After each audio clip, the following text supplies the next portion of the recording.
అధ్యాయం 4. పిలాతు యేసులో ఏ తప్పును కనుగొనలేదు. యూదులు అతనిని సిలువ వేయాలని డిమాండ్ చేశారు. అప్పుడు పిలాతు యేసును హాలులో విడిచిపెట్టి యూదుల దగ్గరకు వెళ్ళి, యేసులో ఏ ఒక్క తప్పు కూడా నాకు కనిపించలేదు. యూదులు అతనితో అన్నారు, నేను దేవుని మందిరాన్ని నాశనం చేయగలను, 3 రోజుల్లో దాన్ని మళ్ళీ కట్టగలను అన్నాడు. పిలాతు వారితో ఇలా అన్నాడు, ఆయన మాట్లాడే దేవాలయం ఎలాంటిది? యూదులు అతనితో ఇలా అన్నారు, సొలొమోను 46 సంవత్సరాలు కట్టాడు, నాశనం చేసి 3 రోజుల్లో నిర్మిస్తానని చెప్పాడు. పిలాతు మళ్ళీ వాళ్ళతో ఇలా అన్నాడు, ఆ వ్యక్తి రక్తం విషయంలో నేను నిర్దోషిని, మీరు దాని వైపు చూస్తారా? యూదులు అతనితో, అతని రక్తం మా మీద, మా పిల్లల మీద ఉండాలి.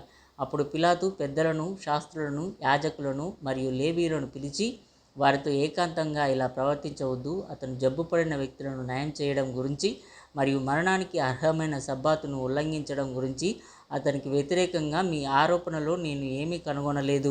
యాజకులు మరియు లేవీలు పిలాతుకు ఇలా జవాబిచ్చారు, సీజర్ జీవితం ప్రకారం ఎవరైనా దైవదూషణ చేసినట్లయితే అతను మరణానికి అర్హుడు. అయితే ఇతడు ప్రభువును దూషించాడు. అప్పుడు గవర్నర్ మళ్ళీ యూదులను హాల్ నుండి బయటకు వెళ్ళమని ఆజ్ఞాపించాడు మరియు యేసుని పిలిచి, నేను నిన్ను ఏమి చేయాలి? యేసు అతనికి జవాబిచ్చాడు, లేఖన ప్రకారం చెయ్యి. పిలాతు అతనికి ఎలా వ్రాయబడింది? యేసు అతనితో, మోషే మరియు ప్రవక్తలు నా బాధల గురించి, పునరుత్థానం గురించి ప్రవర్తించారు. యూదులు అది విని రెచ్చిపోయి పిలాతుతో ఇలా అన్నారు, ఆ వ్యక్తి చేసిన దూషణ ఇకపై ఎందుకు వింటావు? పిలాతు వారితో, ఈ మాటలు మీకు దైవదూషణగా అనిపిస్తే మీరు అతన్ని తీసుకువెళ్ళి మీ కోర్టుకి తీసుకువెళ్ళి మీ ధర్మశాస్త్రం ప్రకారం అతనిని విచారించండి.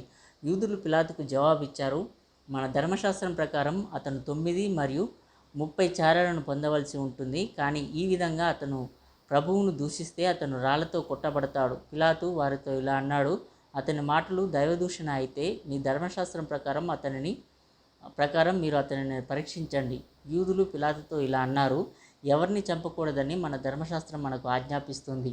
ఆయన సిలువ వేయబడాలని మేము కోరుకుంటున్నాం, ఎందుకంటే అతను సిలువ మరణానికి అర్హుడు. పిలాతు అతన్ని సిలువ వేయడం తగదు, కొరడాలతో కొట్టి పంపించేయండి అని వారితో అన్నాడు.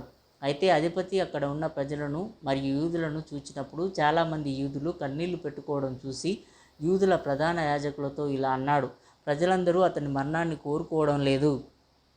యూదుల పెద్దలు పిలాతుతో, అతను చనిపోవాలని మేము ప్రజలందరూ ఇక్కడికి వచ్చాం. పిలాతు వారితో, అతను ఎందుకు చనిపోవాలి? వారు అతనితో, అతను తనను తాను దేవుని కుమారుడనని రాజునని ప్రకటించుకుంటున్నాడు.